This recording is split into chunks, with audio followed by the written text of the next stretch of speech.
Eh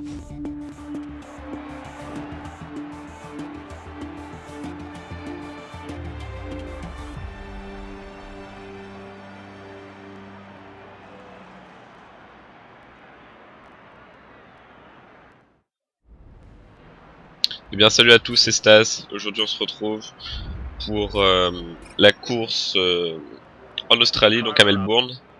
Après les qualifications qui ont été mouvementées, difficile de se qualifier en deuxième partie. Mais j'ai eu de nombreux bugs en fait dans le jeu. Du coup j'ai dû recommencer toute ma carrière. Donc qualification, je serai 16ème. Ça va pas changer grand chose, c'est que 2 places on va dire. Pour vous ça changera rien. Moi ça a changé parce que j'ai énormément de mal avec la voiture, franchement. À dire j'ai du mal à la dompter, on va dire. Et donc là on va se lancer pour le départ à l'extinction des feux. C'est parti, donc 16ème. Moi j'ai Sutil, donc moi j'ai 4. On s'élance. Je prends un mauvais départ parce que j'ai du mal avec la boîte de vitesse. On s'élance, on y va doucement, il n'y a pas d'accrochage. Là une petite touchette là. Donc, la boîte de vitesse, je sais pas pourquoi elle me fait ça, hein, honnêtement, je sais pas si c'est à cause du mode ou quoi. Mais ça me fait prendre toujours des mauvais départs, etc. Attention là c'est oulala. Enfin attention, pas d'accrochage surtout. Alors que là, attention. Bah, j'ai voulu éviter l'accrochage parce que je sentais que ça allait finir en un abandon pour Raikkonen et moi. Donc je préférais, j'ai perdu 2 places, non 1 place, c'est pas grave. 13ème c'est un assez bon départ, hein. Même si je pars 16ème c'est sûr, c'est que 3 places de gagner. Mais faut rappeler ma voiture aussi, j'ai une Caterham, moi ça va se retrouver plus vers la fin du classement. C'est déjà une très bonne performance là, cette 13ème place. La Raikkonen là on ne sait pas ce qui s'est passé, sans doute un problème mécanique. J'ai réussi à l'éviter. Alors que là on voit d'énormes coups de lag. Ça a failli faire très mal avec Raikkonen une nouvelle fois. Les lags honnêtement ça a été mon pire ennemi pendant cette course. Franchement ça a été vraiment mon chat noir. Sur la course en elle-même c'est assez bien passé, j'ai pas eu de trop gros soucis. Enfin, vous le verrez de toute façon. Je me retrouve fin du premier tour, donc je me retrouve deuxième avec en premier Rosberg. Le pilote qui se retrouve devant moi c'est Maldonado, le dernier. Je crois que j'ai un petit peu bugué. Celui qui est derrière moi c'est Kiat. Sur sa Toro Rosso. Devant moi c'est Maldonado avec sa Lotus Renault. Donc là on voit toujours les petits coups de lag. Et on voit hein, ça s'intensifie les lags, hein. C'est vraiment pendant toute la course ça va être vraiment horrible pour moi sans déconner. J'ai eu vraiment énormément de mal à me faire assez lag tout simplement parce qu'on n'arrive pas, parce que ça arrive que n'importe comment, enfin n'importe où, n'importe quand, voilà. Je crois que là ça va être un moment, là en virage. Et ah non c'est pas là. Parce que là il va se passer un moment, ça a été assez impressionnant. Donc c'est pas grave, alors on continue. Donc j'ai plusieurs sujets parce que j'ai préparé une petite feuille entre guillemets pour occuper le temps de la course. Donc je voulais avoir votre avis sur les nouvelles Formule 1 de 2014, la nouvelle réglementation, le nouveau aérodynamisme, je sais pas. Voilà, ah, bref, ok. Parce que le nez, le nez, qui a été, on va dire, fait absolument, c'est extrêmement bizarre comment il a été fait, que ce soit pour toutes les voitures. On dirait vraiment, comme tout le monde disait, comme les spécialistes disaient, des nez de babouin. Pour certains, si vous voyez bien le nez de babouin, bah, vous visualiserez très bien le nez des nouvelles Formule 1. Leur nouvelle aérodynamique change, les réglementations leur limitent par exemple à 100 kg d'essence. Donc il faut savoir très bien gérer son essence. Il faut aussi parce que en plus de ça, donc, tout se fait électroniquement maintenant. C'est ça qui est un peu bête, entre guillemets, je dis bien, parce qu'il y a des trucs qui se font électroniquement maintenant, alors qu'il n'y avait pas par exemple l'année dernière.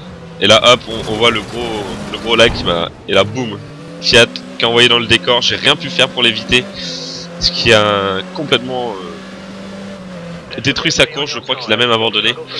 J'en suis désolé, parce que c'est vraiment pas du tout fait exprès. Là, le lag m'a complètement déstabilisé. M'a envoyé dans le décor et quand je suis revenu à pleine vitesse, voilà. Voilà, c'était le gros accident de la course. Donc je reprends où j'en étais. Donc j'ai perdu 2 places. Que je vais avoir du mal à récupérer parce que c'est des bonnes voitures qui sont devant. Donc je reprends. Oui, donc je disais, tout se fait électroniquement. C'est quoi le régulateur d'essence, je crois qu'il se fait électroniquement maintenant. C'est-à-dire que si lui se met à être comment ça s'appelle, je trouve pas le mot. Enfin, on va dire, il se met à bugger. Le pilote va se référer à ce régulateur et va croire qu'il lui reste par exemple encore peut-être 20 kg d'essence alors qu'il lui en reste plus de 15, donc du coup il va plus accélérer, enfin voilà. Il va plus faire en sorte aux chiffres qu'il voit. Et au final, c'est ce qui est arrivé à Ricciardo en Australie justement. Son régulateur était voilà, défectueux, j'ai trouvé, champion. Était défectueux et du coup il a été pénalisé à cause de ça parce qu'il avait consommé trop justement. Et ça a été son problème, donc pénalisé, je sais plus enfin il a été rétrogradé, il avait fini combien? Deuxième? Oui, deuxième ou troisième, je sais plus. Il a été rétrogradé, donc il a perdu ses places. C'est dommage parce que pour un problème électronique, c'est con, c'est un problème électronique, c'est pas vrai. Ça personne n'a à l'abri de ça. Et voilà, donc il y a ça. Ah oui, alors là, ça je comprends vraiment absolument pas pourquoi. Le freinage est électronique. Voilà. Faudra qu'on m'explique pourquoi le freinage devient électronique. C'est incroyable, on se dit tout devient électronique, limite le pilote après il aura plus rien à faire, le volant il mourra tout seul. Je trouve que c'est totalement con. Mettre un freinage électronique, imaginez le freinage, l'électronique là-dedans il bug, le freinage part tout droit le mec, enfin ça c'est ma théorie, hein, voilà, je sais pas, je suis de la merde peut-être, hein. Mais pour moi c'est ça, voilà, il y a un bug électronique, la bagnole elle va tout droit quoi. Si le pilote s'y attend pas, voilà, je trouve ça con. Après, dites-moi ce que vous en pensez dans les commentaires des nouvelles voitures, la réglementation, etc. Je veux aussi vous parler du début de la saison là, de cette année. Donc, qu'est-ce que vous pensez du début de la saison?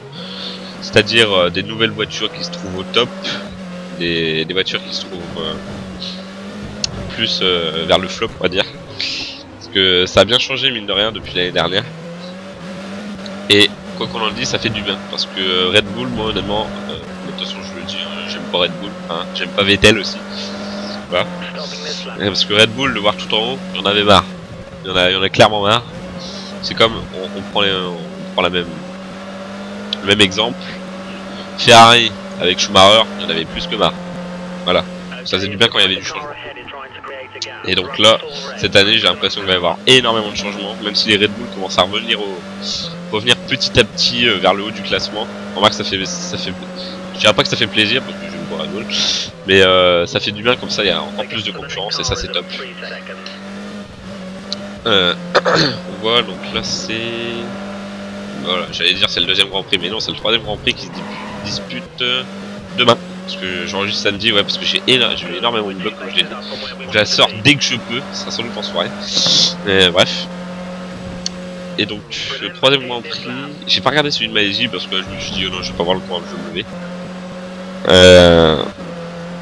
Je crois qui c'est qui a gagné, je sais plus. Ah oui, c'est Hamilton. Hamilton qui a gagné devant son coéquipier Rosberg, donc les deux Mercedes, encore une fois. Devant Vettel, voilà. Sur sa Red Bull. Donc voilà, là on peut noter, et je dérive sur un autre... juste au passage, voilà. On me demande de m'arrêter au stand, mais regardez, mes pneus ils sont à peine usés, donc j'hésite de faire un tour de plus pour voir si je peux tenir. On va voir que mes pneus quand même, je sens l'usure, en plus d'avoir du mal de contrôler la voiture. En revenant, je reprends mon sujet après, en revenant sur la difficulté de la voiture, hein. je me suis dit, en faisant, après les qualifs, etc., je me suis dit, mais j'arrive pas à conduire comme je veux et tout. Et je me suis dit, je vais tester vite fait une voiture que j'aime bien, donc c'était la McLaren ou la Mercedes, je sais plus, en course rapide comme ça. Et là, mais j'ai déroulé quoi, j'ai eu aucun problème, je pouvais conduire comme je voulais. Je me suis rendu compte, putain, c'est la bagnole en fait qui m'empêche de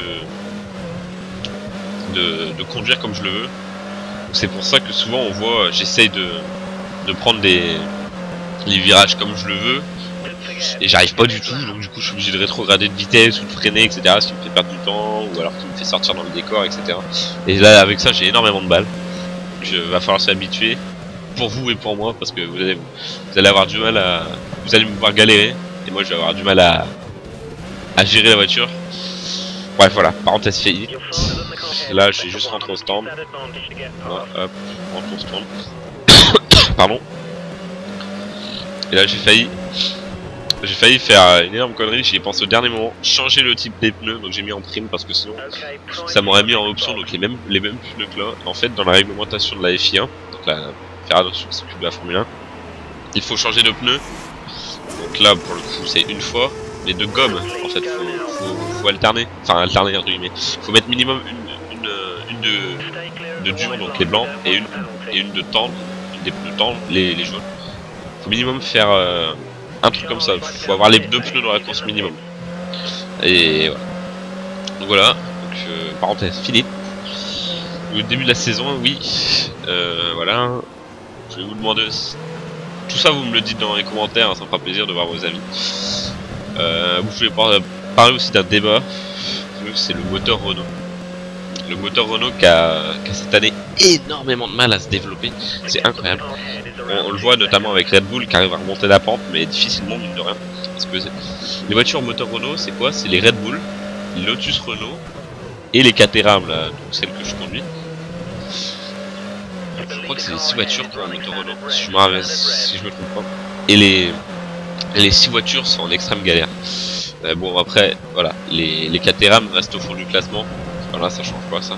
Par contre les Lotus Renault, c'est incroyable pour moi, c'est la galère pour parce que en plus ça me fait chier moi, parce que j'aime bien Romain Grosjean sur du français. Et je trouve qu'il pilote vachement bien quand il veut, mais il faut la voiture quoi, avec. Et c'est incroyable de voir le moteur Renault qui a énormément de mal à se développer. Mais d'ailleurs, ici petite anecdote pour ceux qui savent pas, Red Bull, je trouve qu'ils ont fait quand même les connards, excusez-moi. Ils voyaient que le moteur Renault marchait pas, ils ont demandé à un autre motoriste, donc une autre, pas une autre écurie mais un autre fournisseur de moteur, on va dire comme ça, de leur fournir un autre moteur pour changer, parce qu'ils voulaient se casser de Renault parce que c'était de la merde. Je trouve ça absolument dégueulasse, parce que c'est grâce à Renault qu'ils ont été détruits 2 ou 3 fois champion du monde d'affilée, je crois. Ouais, je sais plus s'ils ont le moteur Renault depuis le début, Red Bull, je sais plus. Enfin, nombreuses fois champion du monde. Et dès que ça va mal, bah ça y est, on n'en veut plus. Mais c'est pas comme ça que ça marche. Je suis désolé, ça se fait pas. C'est obligé. C'est pour ça que j'aime pas Red Bull, parce que c'est pour moi. Hein, moi je le dis après clairement. Hein, pour moi, je trouve que c'est des connards. Après, certes, hein, Vettel est un bon pilote. Mais enlever lui sa voiture, il fait plus rien. Hein. Je veux dire, il y a certains trucs qui pardonnent pas. Du sens, quand Mark Webber était encore là, donc son coéquipier de Red Bull l'année dernière encore, il y avait des trucs très louches, du style Vettel mettait limite une seconde et demie au tour à son coéquipier qui était deuxième, alors qu'ils ont la même voiture. Déjà ça c'est très louche. Le mec après 3 tours il met 6 secondes au deuxième, c'est très louche. Y a quoi d'autre? J'allais dire les problèmes de voiture, mais non, Vettel avait des problèmes de voiture. Ah oui, certains virages, je crois qu'il y avait un circuit où c'était la pluie, je crois. Oh, je sais plus. Mais c'était pas pendant la course. Hein. Ouais, si, c'était pendant la course. Je crois que c'était à Suzuka même, je crois qu'il y avait plus. On voit que Grosjean avait fait une excellente performance. Et donc Vettel était premier, Grosjean était deuxième, je crois. Et donc Vettel était premier, donc lui il prenait les virages, mais sans problème. Hein. alors qu'il était en train de pleuvoir. Il prenait mais il dérapait pas rien, alors qu'on voyait toutes les voitures qui étaient derrière étaient en train de galérer, de prendre son temps pour prendre les virages. Alors lui pendant ce temps-là il traçait. Je soupçonne que la voiture était équipée de l'anti-patinage. Ça permet de ne pas déraper justement. Mais je soupçonne, hein, franchement, c'est beaucoup trop louche ce qui se passe avec la voiture de Vettel. C'est l'année dernière, hein, je parle pas cette année. Voilà, après c'est mon a priori. Bref, on va éviter de faire un débat sur Red Bull, on n'est pas là pour ça. Voilà, en parlant de Red Bull, je voulais savoir ce que vous pensez de Mercedes. Alors Mercedes, c'est l'écurie mais tellement en forme cette année. Voilà, c'est simple, on arrive au 3ème Grand Prix. Donc là, c'est tout à l'heure, quand j'y pense, tout à l'heure les qualifications, la course de demain, donc à Bahreïn. Je reviendrai après dessus. Alors Mercedes, c'est quand même assez impressionnant. Elles font un début de saison magistral. Simple, je dis magistral. On va dire que je prends des parties pris, etc. Mais Mercedes, j'ai toujours aimé cette écurie et les deux pilotes, je les adore aussi. Bref. Qu'est-ce que je disais du coup? Ah oui, début magistral, première course déjà, victoire. De très loin, Nico Rosberg. Et Nico Rosberg le mérite, franchement. Je trouve que c'est un pilote qui a toujours cherché à s'améliorer. Deuxième Grand Prix, doublé.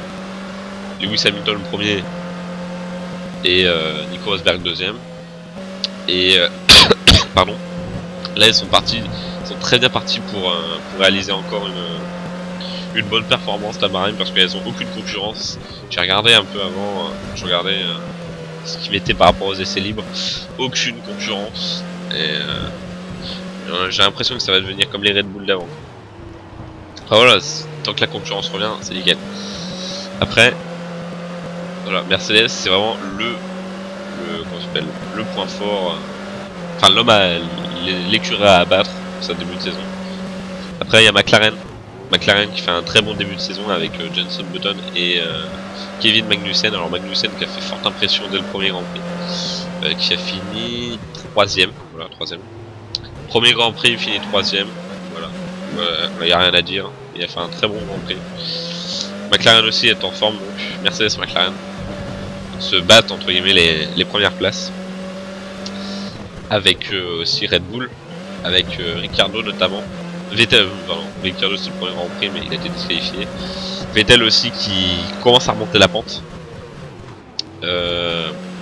Lotus Renault aussi, mais enfin Lotus Renault, je voulais vous parler de Lotus Renault parce que c'est vraiment dommage de les voir qu'ils s'acharnent pour la 16ème place ou etc. alors qu'ils pourraient être dans les premiers, c'est vraiment dommage. Enfin j'en ai déjà parlé donc je vais pas revenir là-dessus. Mais si je voulais parler des Williams. Alors les Williams franchement c'est vraiment la surprise de la saison. Elles arrivent dans les premières devant les premières places. Alors que l'année dernière c'était absolument pas du tout ça. Je vois pas réellement ce qui a changé. Je sais pas du tout. Je sais pas ce que ça a été la recette miracle, mais en attendant elle marche très très bien. Voilà. Là, petite parenthèse, vous pouvez voir que là sur le circuit, enfin sur la course pardon, je suis harcelé par Grosjean, ce qui me pousse à faire des erreurs parce qu'en fait, sachez-le, je ne supporte absolument pas avoir quelqu'un derrière moi qui me colle. C'est un truc de dingue, je perds toute concentration. Enfin si, je me concentre parce que j'essaye de le distancer, mais du coup je suis sous la pression donc ça me pousse à faire des erreurs là, comme on vient de voir. Par contre quand il y a quelqu'un qui est juste devant moi il a beaucoup de chance à limite, hein, honnêtement je suis tellement concentré sur lui que je le rattrape à toute vitesse. Et par contre quand j'ai quelqu'un franchement derrière moi j'arrive plus à rien. J'essaye hein, pourtant mais voilà, c'est comme ça. Donc il reste, on est dans le 13ème tour, on arrive à la fin de la course, c'est 13ème tour sur le 15ème, on voit que je suis 12ème. Alors qu'on voit qu'Hamilton encore déroule en train d'améliorer ses tours à chaque tour justement. Donc on peut voir que les premières voitures sont, enfin les voitures au-dessus de moi, donc il y a Perez, il y a Raikkonen, je sais, après le troisième je sais pas, déroule hein, ils sont largement devant moi. Alors que je fais encore des erreurs et Grosjean me rattrape encore. Voilà. Après, donc voilà, ce week-end c'est le Grand Prix de Bahreïn. Et franchement, je pense que je vais... Je sais pas quelle heure il est, je sais pas. Ça c'est clair, je vais le regarder, parce que la grande nouveauté à Bahreïn, c'est qu'on sait qu'à Bahreïn c'était toujours le soleil et tout, les cocotiers, voilà ce que je veux dire. Parce que bah, c'est au Qatar, donc pour avoir de la pluie, hein, la cache. Et donc là, énorme nouveauté et je trouve ça vraiment génial. Va y avoir de la nuit. Et ouais, deuxième Grand Prix où il va faire nuit. Troisième Grand Prix, pardon. Parce qu'il y a Singapour où il se passe totalement de nuit. Abu Dhabi où il se finit de nuit. Et celui-là où il va faire nuit. Alors celui-là, je sais pas s'il va faire nuit toute la course ou ça va commencer le jour, ça va finir la nuit, je sais pas. J'ai aucune idée. J'ai pas trop regardé. Mais là, ça va être génial, quoi. Franchement, j'ai vu déjà quelques photos. Il est tellement beau la nuit, c'est dingue.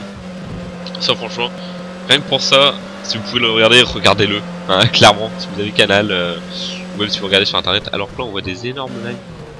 Waouh! C'est incroyable pour. Waouh! Qu'est-ce qui se passe? Je les avais pas pendant la course. Qu'est-ce qui se passe? Eh bah putain! Je les avais pas pendant la course. Ah si, le premier je l'ai eu, mais c'est tout. Après je les avais pas. Bon bah désolé, hein. Ça va revenir, c'est revenu. Tant mieux. Non, au passage on attaque le dernier tour. Donc il me reste peu de temps pour vous parler. J'en profiter avant que la course se conclue. Si ça vous a plu, n'hésitez pas à mettre un pouce vert, franchement ça me fait grave plaisir, je vois que les pouces verts sont là. Et ça me fait grave plaisir parce que j'allais dire je fais mes vues, mais voilà, je fais encore plus que mes vues, donc ça c'est franchement génial. Et niveau like, ça suit aussi, c'est vraiment top, donc je vous remercie énormément pour ça. Donc n'hésitez pas à commenter aussi parce que par rapport à tous les sujets que j'ai dit, ça fera plaisir franchement. Et oh, petite parenthèse, on voit Lewis Hamilton qui gagne, donc qui a déroulé sur la course. Donc oui, en commentaire, mercredi prochain, on va se retrouver pour les qualifications du prochain Grand Prix, c'est-à-dire Malaisie, avec bon risque de pluie, parce que c'est à Malaisie, c'est en pleine période de la mousson là-bas. Donc il pleut quasiment chaque année, hein. Et puis quand il pleut là-bas, c'est pas le but de PD, hein. Je peux vous le dire. Donc, voilà, mercredi prochain, qualification de Malaisie, donc Sepang. Voilà, on arrive à la fin et j'ai réussi à tenir à la pardon, à tenir à la pression de Romain Grosjean. Les deux moteurs Renault qui finissent l'un derrière l'autre. Et donc voilà, je finis la course 12ème, donc bonne performance, je trouve. Après vous me dites ce que vous en pensez. Moi je trouve franchement que j'ai fait une bonne performance avec la voiture, avec les grosses difficultés que j'ai avec la voiture, hein, franchement. Voilà, là on voit le classement. Donc Lewis Hamilton devant Felipe Massa. Voilà, sur Williams, comme j'ai dit. Ferrari, Fernando Alonso. Les deux Red Bull après. Nico Hülkenberg sur sa Force India. Valtteri Bottas, Kevin Hülkenberg. Les trois Français, hein, moi, Romain Grosjean et Verne. C'est pas mal. Avec Jules Bianchi qui est un peu en retrait. Et à la fin du classement, j'ai pas eu le temps de voir parce que je suis allé trop vite en fait. Voilà. Donc je vous dis à la prochaine. Portez-vous bien, donc à mercredi prochain. Ciao tout le monde, donc pouce vert, le like, oui c'est à peu près la même chose en fait, commentaire, et dites-moi ce qui vous a plu en commentaire, débattez sur les sujets, et voilà, allez salut tout le monde.